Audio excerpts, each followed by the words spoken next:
তো এখন ছেলে এলো, ছাদের ওপরে আর দিদি পড়ছে, ছুটে নেমে এলো। এটা ওই মাছের খাবার।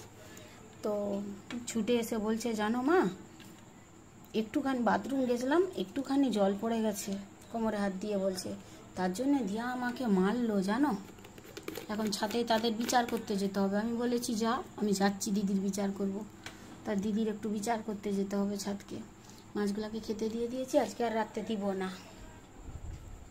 ওদিকে ওই যে বোতলগুলো একটু গন্ধ করছিল, বোতলগুলো ধুয়েছি, কিছু বাসন পড়েছিল সব ধুয়েছি। রাত্রেবেলা আজকে হচ্ছে পোলাও আর এই মাংস, সেবেলার মাংস রয়েছে, চিকেন, পোলাও আর চিকেন হবে। ওর বাবা পোলাও খায়নি, ওর বাবা রুটি কিনে নিয়ে আসবে। আর এই যে কেকটা হচ্ছে, কেকটা উপচে উপচে পড়ছে একবারে। আর এই দুটো কেক সন্ধ্যাবেলা বানিয়ে রেখেছি, অর্ডার এসলে কমপ্লিট করে দেবো। আবার এসছে এখন, কি হলো, আবার কি করেছে দিয়া, আবার কি করেছে? এমনি একটু এলি, এখন সব ঠিকঠাক আছে?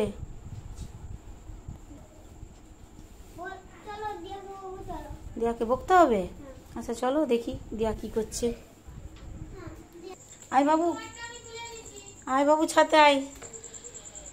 কালকে তো খুব জল ঝড় হয়েছিল, ওয়েদারটা একটু ভালো।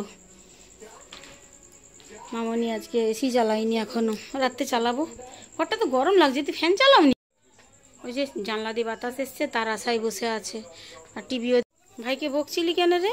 বাথরুম গেছিলো, জল পড়ে গেছিলো, বকছিলি কেন? ও তাই বলছে, বলে দিদিকে বকবে, চলো। ওর দুটো কাজই একসঙ্গে হচ্ছে। আমি যাই নিচে, কেকটা বন্ধ করে দিয়ে আসি। আমি আসছি, ভাইকে দেখবি।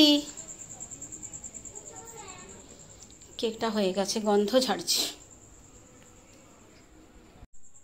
তো ওদেরকে ঘুম পাড়িয়ে দিয়েছি। ছেলে তো দুপুরবেলা ঘুমায়নি, ওই জন্য ওকে টপ করে ঘুম পাড়িয়ে দিয়েছি খাওয়া দাওয়া সেরে। ওর বাবা উপরের রুমে আছে, মেয়ে একটু পড়াশুনো করছে। আমি যখন কাজ করছি আমি বললাম, বেকার তুই ঘুমিয়ে কী করবি, একটু পড়াশুনো কর। ওপরের রুমেও পড়াশুনো করছে। আর এদিকে আমি কেকটা বানাচ্ছি। এটা আমার বাপের ঘরের পাড়ার একটা ছেলে, কালকে অর্ডার, মানে আজকে সকালে অর্ডারটা দিয়েছে, কালকে নেবে। কিন্তু যদি কালকে বানাই না, যা গরম না, সেট হবে না। যার জন্য মেয়ে কি ওর বাবা দুজনেই বললো, আজকেই বানাও, যত রাত হয় বানিয়ে নাও, তাহলে সেটটা হবে। গরমে না ফ্রিজ থেকে বার করলেই ব্যাস কেক যাচ্ছে গলে। এটা হচ্ছে বেশ বড়, ফোনে সেরকম বড় মনে হচ্ছে না, বেশ অনেকটাই বড়। এটা হচ্ছে নিচেরটা আছে 3 পাউন্ডের মতন, ওপরেরটা আছে 1 পাউন্ড, বেশ বড়। তো এখন এটা সেরে দিই। আর একটি কেক আছে, দুটো, যে দুজন ছেলে অর্ডার দিচ্ছে দুটোই আমার বাপের ঘরের পাড়ার। একজন ভাইপো হয়, এটা তার। আরেকটা যে চকলেট কেক করব, সেটা আমার ভাগাড়িদের একটা ভাই হয়।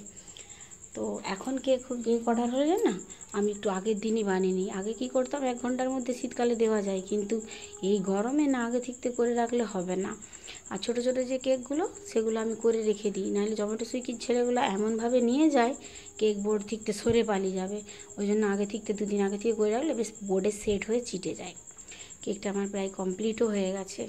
নামটা এখনও বলেনি, নামটা কালকে যখন নিতে আসবে না, তখন জিজ্ঞেস করব। আর রিপিট কেক করতে ভাল লাগে না, কিন্তু যখন কেউ বলে ফটো পাঠাও, আমি তখন ওই ফটোগুলাই পাঠাই, ব্যাস ওখান থেকেই সিলেক্ট করে নেয়। যাক, এটা হয়ে গেছে, এটা রেখে দিচ্ছি। দিয়ে আমি চকলেট কেকটা বানাবো। চকলেট কেকটা 1 পাউন্ডের চকলেট কেক। 1 পাউন্ডও না, আমাকে বললো একটা 300 টাকার বানিয়ে দেবে। 400 টাকা পাউন্ড নেই, বললো 300 টাকার মধ্যে বানিয়ে দেবে। ওই 300 টাকায় এটা বানাচ্ছি, ওটা করে করে দেবে, 4-5 জন মিলে খাবো। তো ওটাই এখন বানাচ্ছি। কি বানাবো, ডিজাইন আবার না বললে ঝামেলা লাগে। এটা ডিজাইন কিছু বলেনি, নিজে থেকে একটা যা হোক ডিজাইন বানিয়ে দিচ্ছি আর কি। বেশ অনেক রাত হয়েছে, মেয়ে এখন জেগে থাকতো, কিন্তু ওই যে সকাল সকাল উঠেছিল বলে ঘুমিয়ে গেল, নাইলে একটু জেগেই থাকতো। তো চলুন, কেকটা তো হয়ে গেছে, নামটা কালকে লিখবো, এখন ফ্রিজে রেখে দিই। এটাই প্রবলেম, কোথায় রাখবো ঠিক থাকেনি। চলুন আমি এখন ফ্রিজে ঠিকঠাক রেখে দিয়ে ঘুমাতে যাই। টেবিলটা একটু খালি পরিষ্কার করবো, দিয়ে ঘুমাতে যাব। এসিটা দেখছি বন্ধ করে দিচ্ছি, আওয়াজ পাচ্ছি না, যে একটু এসিটা চালাতে হবে, খুব গরম লাগছে আমাকে। এখানে সাইড করে ওই কেকটা ঢুকিয়ে দেবো এই জায়গাটায়। এই যে বেশ জায়গা হয়ে গেল, ইচ্ছা থাকলে সব হয়। মানে ইচ্ছা থাকলেই উপায় হয়। ফ্রিজে জায়গা নেই, আমাকে একটা ফ্রিজ নিতে হবে, কিন্তু এই ফ্রিজটাকে আমি আর কি করব, মায়াও লাগে। চলুন টেবিলটা সাফ করে আমি এবার ঘুমাতে যাই বাবা। এই যে এই অবস্থা টেবিলের, চকলেট কেক ফেক কী হয়ে আছে, বাসন সকালে ধোবো, গুছিয়ে তো দিই, নাইলে আরশোলা পোকা চলে আসবে। চলুন, গুড নাইট।